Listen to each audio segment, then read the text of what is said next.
안녕하세요. 저는 대전에 거주하는 50대 후반 여성입니다. 오늘 여러분들께 이야기를 전하게 되어 말을 시작할 방법을 모르겠네요. 이야기가 제 자신의 결점을 드러내는 내용일 수도 있습니다. 많은 사람들이 듣는 이곳에서 이런 이야기를 전하는 것이 부끄러울 수도 있겠지만 시간이 흘렀고 결론적으로 지금은 행복한 순간을 보내고 있어 용기를 내어 제 이야기를 전하게 되었습니다. 얼마 전에 연락이 끊긴 우리 아들이 5년 만에 연락을 주고 가족을 찾아왔습니다. 아들의 연락을 받자마자 눈물이 핑 돌았고 우리 가족의 무거운 짐을 내려놓아도 된다는 생각이 들었습니다. 지난 10년 동안 우리 가족은 한 번 가족을 잃은 적이 있었으나 많은 일들을 겪으며 진심으로 뉘우치고 반성했습니다. 이 이야기를 듣는 분들 중에서는 부모의 부재로 그런 일이 있었다고 생각할 수도 있지만 일어난 일들과 오랜 시간이 지난 후 이런 이야기를 전하는 것이 질책보다 따뜻한 응원의 말씀을 바라는 마음입니다. 저희 남편은 서울에 있는 상위권 대학을 나올 정도로요. 어떤 아이디어든 모든 질문에 대답해주는 똑똑한 사람, 바로 제 남편이었습니다. 그의 똑똑함에 반해서 결혼을 하게 된 이유였죠. 그러나 온갖 창업 아이디어만 떠오르는 그는 사업병에 걸려 결국 안정적인 공기업 직장을 떠나고 말았습니다. 제 바람과는 다른 선택이었지만 남편의 확신에 따라 창업을 시도했습니다. 그러나 IMF 사태로 사업이 실패하자 남편이나 나 혹은 나라를 탓해야 할지 고민이 되었습니다. 그러나 소산을 찾을 수 있을 거라 믿고 예전 직장으로 돌아가기를 제안했습니다. 돈 많이 주는 회사에 지원해봤지만 나도 어딘가로 나아가야겠어. 남편과 난 아직 젊으니까 뭔가 해봐야 소산이 있을 거야. 그렇지만 엄청난 빚이 있어서 우리가 탈출할 수 있는 길은 어디에도 없었어. 처음에는 희망차게 새 출발을 시도했지만 그 빚 앞에서 우린 무너지고 말았어. 그래서 평화롭던 우리 집은 우울하고 불안한 집이 되어버렸어. 어차피 수입자로서 삶을 해야 하니 우리는 살아남아야 했어. 우리 첫째 아들이 공부를 잘해준다는 건 참 감사한 일이었어. 이해가 잘 되는지 모르겠지만 아들은 학원에 안 가도 학년 내에서 1등을 지키고 있었어. 그리고 과학대회에서 수많은 상을 수상하기도 했어. 내 손자가 좋은 아론가. 우울한 심정 속에서도 그런 아들을 보며 적어도 아들을 위해 잘 살아야겠다고 생각했어. 아들이 고등학교 3학년 때 대학진로 상담을 받았던 적이 있어. 그때 선생님이 상현이의 학습 성적과 수상 이력을 칭찬해 주었단다. 충분히 서울에 있는 대학교를 수시로도 갈 수 있어요. 내가 원한다면 수능으로도 어디든 갈 수 있고요. 상현이 정도면 대학을 골라서 갈 수 있는 정도니까 너무 걱정할 필요가 없을 것 같아요. 아들이 공부를 잘하는 건 알고 있었지만 서울에 있는 대학을 골라서 갈 수 있을 줄은 몰랐습니다. 선생님과 상담을 한 후에 기뻐하기보다는 왠지 불안감이 밀려왔어요. 오늘 상현이 선생님과 만나 뵙고 왔는데 상현이가 서울에 있는 대학을 수시로 충분히 갈 수 있다고 하더라고요. 심지어 상현이가 골라서 갈 수 있는 정도의 성적이라고 해요. 내년에 상현이가 대학에 가게 될 생각을 하면 우리가 돈을 저축해야 할 것 같아. 남편의 사업 실패로 얻은 빚이 많아서 큰 아들이 19살이 될 때까지 그 빚을 갚지 못했어요. 이자조차 겨우 내곤 했기 때문에 우리가 돈을 모아둘 여유는 없었어요. 그런데 아들이 1년 뒤에 서울에 있는 대학에 입학하게 된다면 우리가 지원해주지 못할까 걱정하게 되었어요. 우리가 저축할 돈이 어디에 있는지 모르겠어. 누구는 왜 안 하고 싶어서 저축을 안 했을지 알아. 쉬어 해도 돼요. 당연히 상현이가 대학 갈 때쯤 어떻게든 해결될 거예요. 하지만 미리 준비해 가는 것이 중요하죠. 애가 대학 갈 때 돈이 부족해서 못 보내줄 수도 있으니까요. 부모가 되면 책임을 다해야겠죠. 남편은 신뢰를 잃었는데 제가 할 수 있었던 일도 없었어요. 겨우 10만 원씩 저축했을 뿐이에요. 아들이 합격해서 다행이에요. 입학금과 등록금을 낼 수 있을까요? 장학금을 받을 수는 없었지만 노력했어요. 아들의 말에 남편도 옆에서 도와주고 싶어하는 모습이 보였습니다. 우선 기다려봐라. 입학금 언제까지 내면 되느냐. 남편 말대로 기다리기만 했다가는 아들이 대학 근처에도 못 가보겠다 싶어 저는 1년 동안 모아둔 돈을 아들에게 건넸습니다. 일단 이걸로 입학금 먼저 내도록 해. 입학금 안 내면 입학도 취소되는 거 아니니 등록금은 엄마랑 아버지가 어떻게든 구해볼 테니 너는 불안해하지 말고 기다리고 있어. 아들에게 걱정 말라고 말은 해놓았지만 그 큰 돈을 구하기란 쉽지 않았습니다. 서울에 있는 사립대라 그런지 국가장학금을 받아도 내야 될 차액이 너무 컸습니다. 그뿐만이 아니었습니다. 서울로 올라가게 되면 기숙사 생활을 해도 매달 들어가는 용돈이 있을 테고 자취를 한다고 하면 집을 구해야 되는 돈이 필요하니 아들 대학 입학 과정은 정말 산 넘어 산이었습니다. 여보, 상현이 대학 등록금 다음 주까지 돼야 된다는데 아직도 소식이 없어. 상현이 티는 안 내도 많이 불안할 거야. 정 안 되면 아주버님한테라도 천호해 볼까? 아이, 거기는 이미 내가 전화했어. 아니 근데 큰형네도 상진이 대학 때문에 빌려줄 돈이 없다고 하더라. 그거 아니면 장모님한테 좀 빌려달라고 하면 안 되나? 그 장모님, 그 정도는 가지고 계실 수도 있잖아. 당신 뉴스도 안 보고 사니 홍수 때문에 엄마 올해 농사 다 망쳐서 엄마의 빚이 더 늘어난다고 하셨죠. 우리에게 돈을 빌려주실 여유가 없으시네요. 진짜 이럴 줄 알았어요. 기다리라고 한 것뿐인데 이게 뭐죠? 대학 등록금을 낼 돈을 얻을 수 없다고 하셔서 마감일 3일을 남겨뒀을 때 아들이 부모님께 이야기했습니다. 아빠, 엄마, 이번 대학은 포기하고 군대부터 다녀와 볼까 해요. 어차피 가야 할 군대니까 미리 다녀와도 대학 갈 때가 되어도 늦지 않을 것 같아요. 그러니까 등록금 걱정은 안 해도 돼요? 아니야, 상현아. 엄마와 아빠가 지금 돈을 구하고 있는 중이니까 조금만 더 기다려봐. 반드시 해결해 줄 거니까. 엄마와 아빠가 정말 너에게 미안하다. 아들이 대학을 포기하겠다는 말에 3일 남은 동안 부부는 어떻게든 돈을 구하려고 노력했지만 결국 아들의 등록금을 마련하지 못했습니다. 그 순간 남편이 사업이 실패했을 때보다도 더 비참하고 괴로웠습니다. 상현아, 엄마와 아빠는 능력이 부족한 사람들이라 너에게 미안해. 어떻게든 해보려고 했는데 요즘은 돈을 빌릴 만한 곳도 없어. 아니야, 우리 집 상황에서 서울의 대학을 가고 싶었다는 것 자체가 너무 욕심이었어. 내 욕심을 내려놓고 근처의 국공립대학교에 장학금을 받고 가면 됐는데 내가 이기적인 선택을 해서 이렇게 된 거야. 엄마와 아빠는 최선을 다했어. 더 이상 죄송해하지 마세요. 아들은 우리 앞에서 힘들지 않게 괜찮은 척을 했지만 그 속내면은 상상조차 할 수 없을 만큼 힘들었습니다. 남편도 진심으로 죄송해한 것 같았습니다. 평소에는 큰 소리만 치거나 했던 그 사람이 아들에게 미안하다고 말했습니다. 능력이 없어서 너를 제대로 돌볼 수 없어 미안해. 내가 나의 자식이 아니었더라도 더 나은 삶을 살 수 있었을 것이다. 아버지의 위치를 생각해도 더 높은 곳을 향해 나아가야 했는데 정말 죄송하다. 넌 잘 알 거야. 얼마나 고생했는지. 아버지와 어머니가 각자 고생한 것을 잘 알지만 그 덕분에 나는 건강하게 자라날 수 있었다. 대학은 언제든 가면 된다고 생각해서 괜찮다고 생각했습니다. 저를 걱정해준 아들에게 너무 죄송하다고 생각하지 마세요. 결코 빈정거린 적 없이 돈을 모으느라 바쁠 때 아들을 충분히 챙겨주지 못했지만 혼자 잘 자라주고 군 복무도 해준 아들에게 미안하면서도 고마웠습니다. 그래서 아들이 대학에 가지 못해 군대에 입대했을 때 남편과 함께 같은 생각을 했습니다. 상현이 군대를 잘 다녀오면 바로 대학에 갈 수 있게 돈을 모아두자. 2년 동안 정말 아껴주고 준비한 것이 있다면 저는 최대한 금액을 절약했습니다. 내 아들이 전역하면서 돈이 크게 모였지는 않았지만 약 500만 원 정도 모였습니다.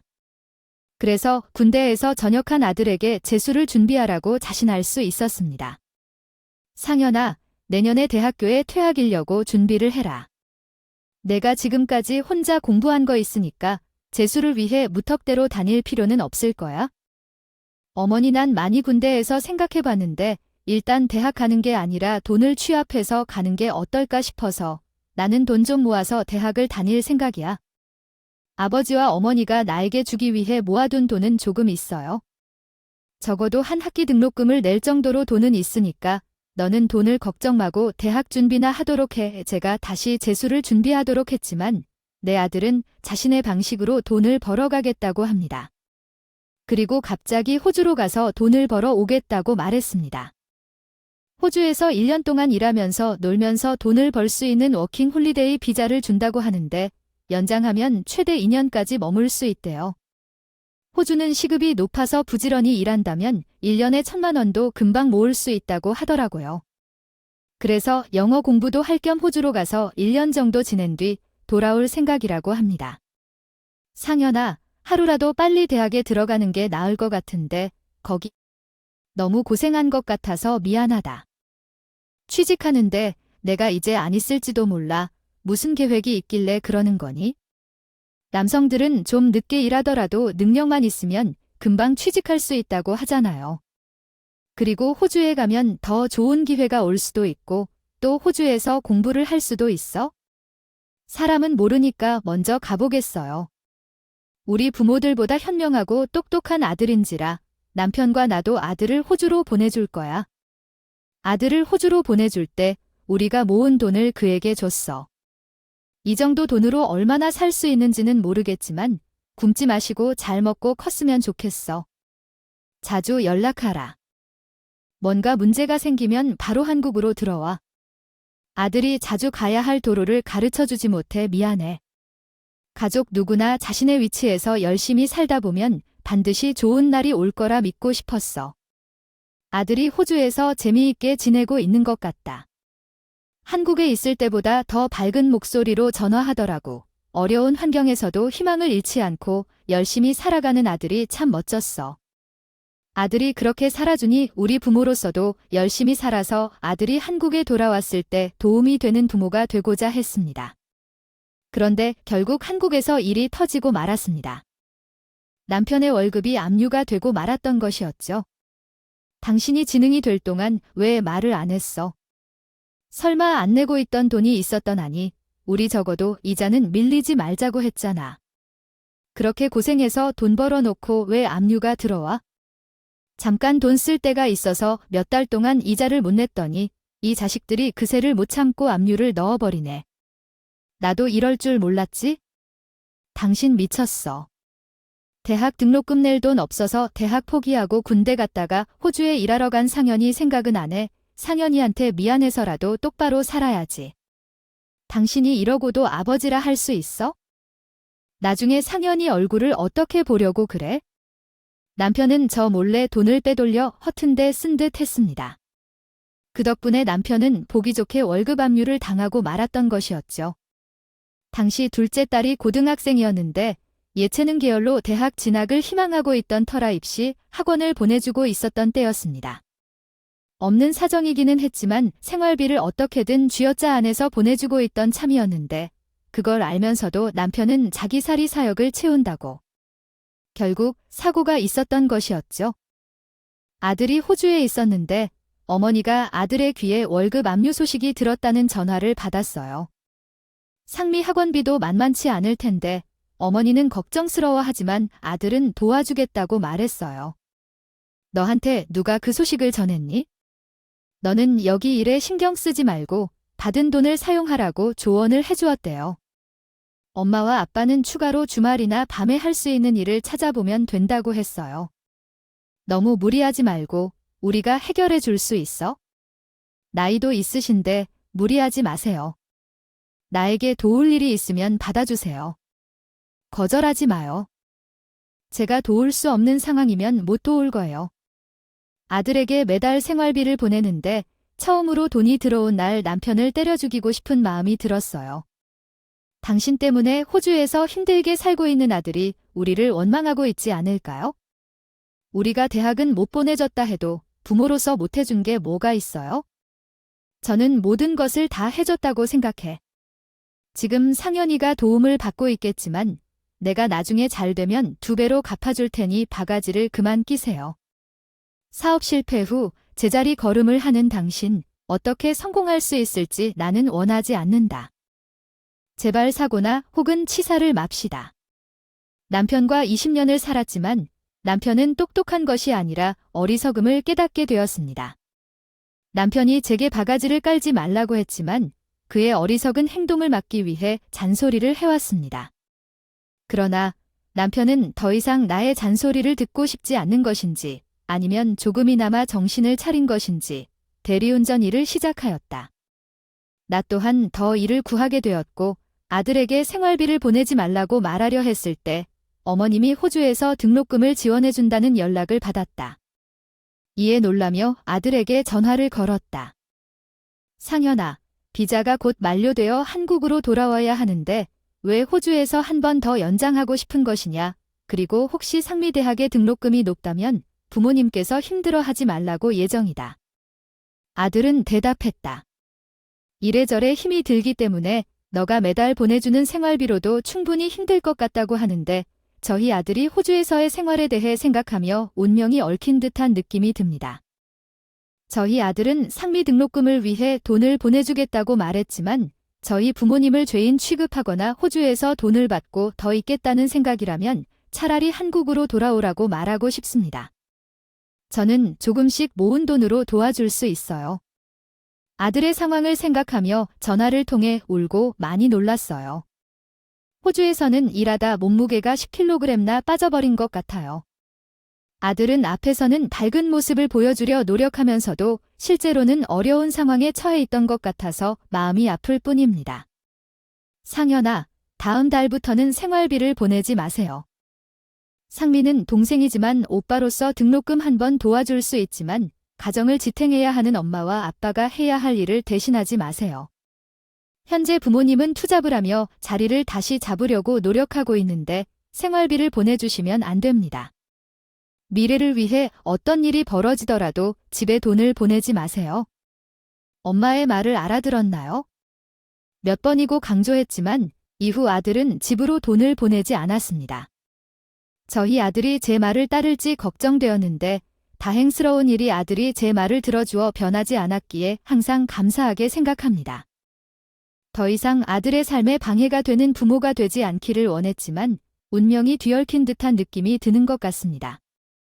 아들이 호주에서의 삶을 고려하는 나의 마음은 아프고도 답답합니다. 크나큰 시련이 닥쳤습니다. 회사 업무를 마치고 밤에 대리운전을 하는 중이던 남편이 손님의 외제차를 운전하다가 사고를 내었습니다. 사고의 규모는 가벼운 스크래치 정도가 아니라 차를 폐차해야 할 정도였습니다. 남편이 병원에 실려가야 하는 상황보다 더 걱정되는 것은 사고로 인해 갚아야 할 돈과 남편의 병원비였습니다. 그 큰 돈을 갚을 능력이 없었던 저는 일단 손님 앞에 무릎을 꿇고 말했습니다. 사장님, 지금 저희 상황이 매우 어렵습니다. 그 돈을 당장 지불할 능력도 없고요. 염치 없는 부탁이지만 조금씩 갚을 수 있도록 허락해 주실 수 있나요? 공증도 받을 테니 말씀해 주세요. 부탁드립니다. 그러자 손님이 말했습니다. 그쪽 집 사정을 봐주기엔 사고가 너무 커요. 제 착각만 해도 1억의 손해배상까지 하면 얼마나 되는지 아시나요? 그래서 감정 호소를 해봤자 해결되지 않습니다. 적어도 차값 정도는 가져다주고 합의를 보도록 하세요. 손님의 말에 감동하며 굳이 손님이 감동을 덜어드리지 못했습니다. 그때 남편이 태평하게 말했습니다. 상현아, 그러지 말고 일단 돈이 있는지 확인해봐. 호주에서 일하고 있는데 분명 돈을 모아놓은 게 있을 거야. 당신은 아들이 곤경에 처해 있음에도 상현이에게 도움을 요청하고 아들은 먼저 영문화재를 염두에 두고 상현이한테 전화를 걸어서 돈을 빌리기 위해 노력하지만 받을 수 없어서 결국 아들에게 연락한다. 아버지가 대리운전 중에 사고를 당해 입원했고 병원비와 차량 보험이 처리될 수 있도록 도움이 필요했다. 아들에게 1억 원 이상의 외제 차량이 망가진 상황을 설명하고 돈을 빌려오라고 부탁했고 아들은 신중하게 대답을 미뤘다. 이에 당신은 상황을 이해하고 아들에 대한 미안함을 표현하며 마무리한다. 큰아버지께서 고모와 함께 돈을 빌려왔는데 조금 부족해서 너에게 전화를 걸었어. 너도 힘들겠지만 엄마가 미안해. 오늘 전화는 신경 쓰지 마, 상현아. 결국 전화를 끊을 때까지 아들로부터 아무 얘기를 들을 수 없었어. 아들이 분명히 화가 많이 났을 것 같았어. 그런 아들에게 미안하면서도 무서웠던 나는 그날 이후로 아들에게 연락하지 않았어. 그런데 며칠 후 통장에 돈이 크게 입금되었어. 깜짝 놀라 아들에게 전화를 걸었더니 아들이 전과달라 냉소적으로 말했어. 앞으로 돈 때문에 연락하지 말아달라고. 어머니, 정말 힘들어. 아버지와 어머니에게 힘든 걸 보이지 않으려 노력해왔지만 정말 어렵다니까. 저는 계속 그 놈의 구석 뒤에서 살아야 하나요? 제가 벌어온 돈으로 옷도 사 입고 술도 마시고 맛있는 것도 사 먹고 싶어요. 저도 인간다운 삶을 살고 싶어 해요. 마지막으로 울었던 것이 언제였지? 아들이 커서 운 적은 없었어. 하지만 그날 아들이 처음으로 눈물을 흘렸어. 아버지와 어머니가 대학을 보내줄 수 없다는 것을 이해해. 그래서 돈을 벌어 호주로 왔다고 말하더라. 적어도 앞날은 스스로 책임져야 할 것 같아요. 언제까지 나에게 의지하며 살아가야 하는 걸까? 그게 어머니의 이야기예요. 아버님과 어머님을 도와드리는 것이 이번이 마지막이라고요. 더 이상 연락하고 싶지 않기 때문에 저에게 안부도 전하지 말아주세요. 아들은 가족과의 연을 끊고 싶다고 말한 후 전화를 끊었습니다. 남편은 그런 아들을 보며 불효자라고 혀를 찼습니다. 아버지가 사고를 당한 후 병원에 누워있는데 호주에서는 도와주지 않을 뿐만 아니라 돈을 보내달라고 하는 거, 그건 사람이 할 짓이 아니에요? 난 정말 이제 내 아들은 아닌 것 같아서 살아가는 거 생각하고 살고 싶어요. 만약 한국에 이하고 씀이면 난 가만두지 않을 거예요. 그런 마음 때문에 난 남편을 버리고 도망가고 싶은 마음이 컸지만 함께 살아온 의리도 있고 아직 둘째 딸이 학생이어서 그렇게 할 수 없었어요. 아들을 마음 한구석에 묻고 살기 시작했어요. 보고 싶어도 참고 궁금해도 참았지만 딸은 아들이 보내준 용돈이랑 학원비에 대해 말해주었어요. 사실 고마웠습니다. 전화하지 마세요. 우리는 정신을 차리고 잘 살면 그만이지만 언젠간 최상현이 다시 우리에게 돌아올 날이 올 거라고 믿습니다.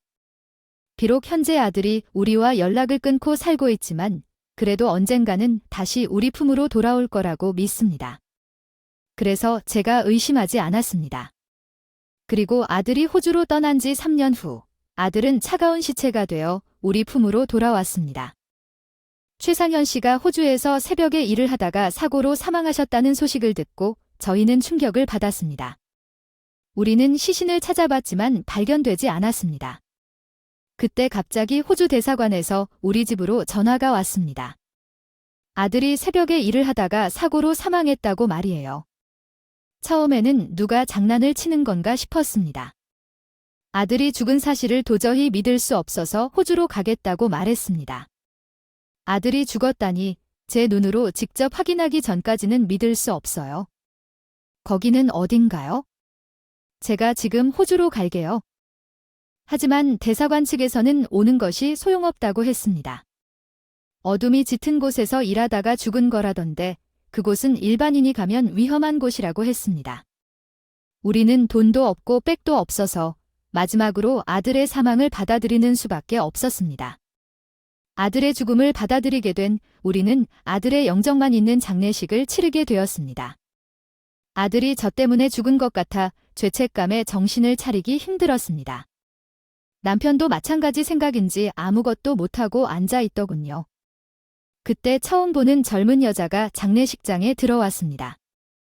제가 모르는 아들 친구인가 싶어 조문객을 맞이하려 했습니다. 그러나 그 여자는 조문할 생각 없이 자꾸 나를 쳐다보며 서성였습니다. 다른 가족들이 누구냐고 물으니 그 여자가 곧 나에게로 다가왔습니다. 상현이 어머님 되시지요? 저는 상현이와 호주에서 같이 일해온 사람이에요. 드릴 말씀이 있어서 왔어요. 아들의 호주 친구가 이유로 왔다는 말에 겁이 났습니다. 아들이 호주에 있을 때 친한 친구가 있었을까, 돈을 빌려준 걸까 등등 여러 생각이 들었습니다. 어머님, 상현이 아직 호주에 살고 있어요. 이 주소로 가보시면 상현이를 만날 수 있을 거예요. 상현이에게도 이유가 있어서 이런 일을 일으켰겠지만 이건 아닌 것 같아요. 저도 죄책감을 느끼고요. 처음 만난 사람이라 아들의 친구인지도 모르겠지만요. 아들이 살아있다는 말 한마디에 저는 한치의 의심도 없이 호주로 향했습니다. 확인을 해보라는 조언을 받았지만 저는 쓰러지기 일보 직전까지 오열하며 다른 사람들의 손길을 거부하고 티켓을 예매했습니다. 아들이 살아있다는 희망으로 호주로 떠났습니다. 영어를 못하는 저는 혼자 호주에 도착하고 아들의 친구라는 사람이 알려준 주소로 이동했습니다. 도착하니 그곳은 일반 가정집이었습니다. 현관 문 앞에서 한참을 망설였습니다. 초인종을 누르면 다른 사람이 나올까 두려웠습니다. 30분이 지나고 아들의 목소리가 들려왔습니다. 엄마, 여기 어떻게 찾아오셨어요? 아들이 나타났습니다. 아들이 살아있다는 것을 확인했지만 기쁨은 잠시였습니다.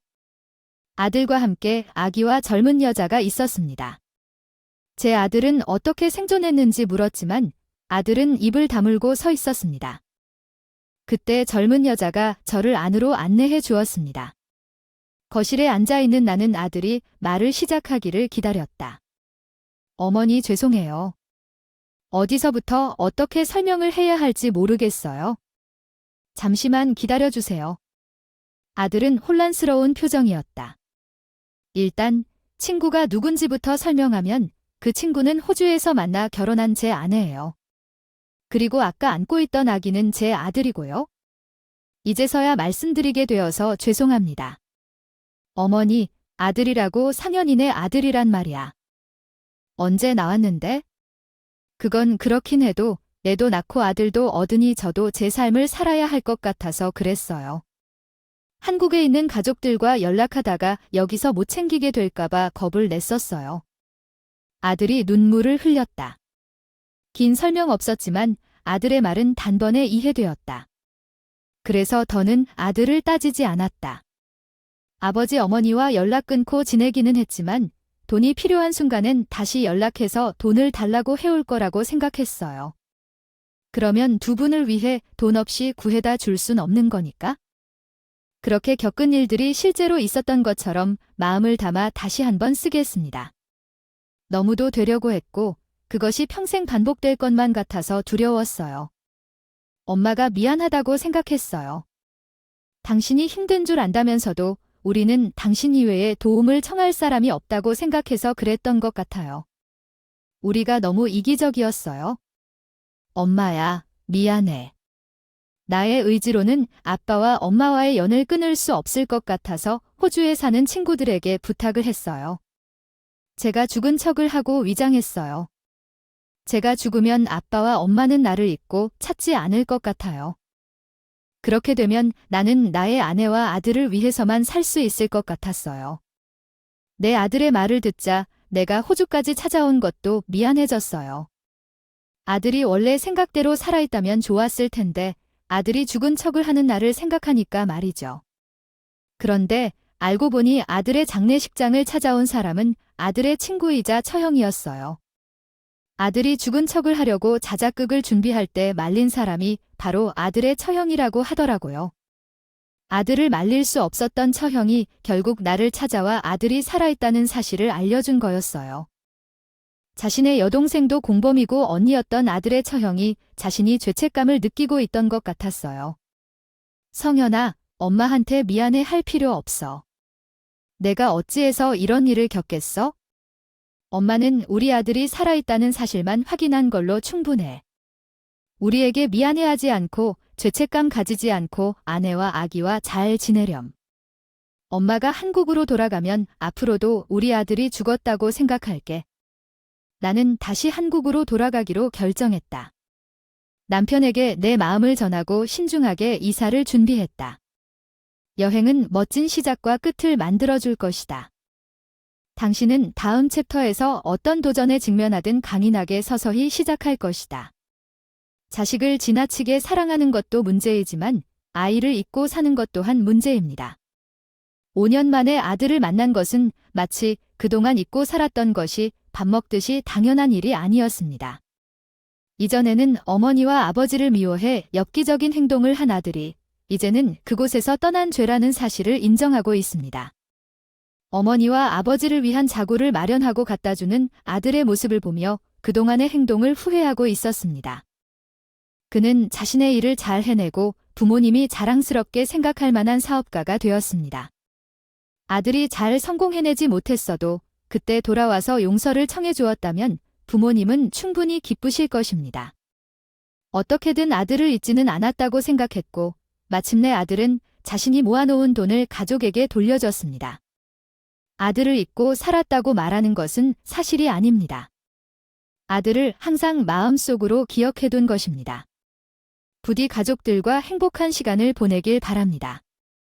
마음고생 많으셨죠? 이제 그 짐 내려놓으시고 편하게 지내세요. 더 이상 저한테 미안해하지 않으셔도 됩니다.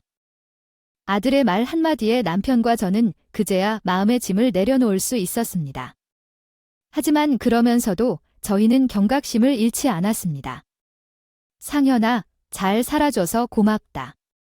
엄마랑 아버지도 둘이서 잘 살아볼 테니까.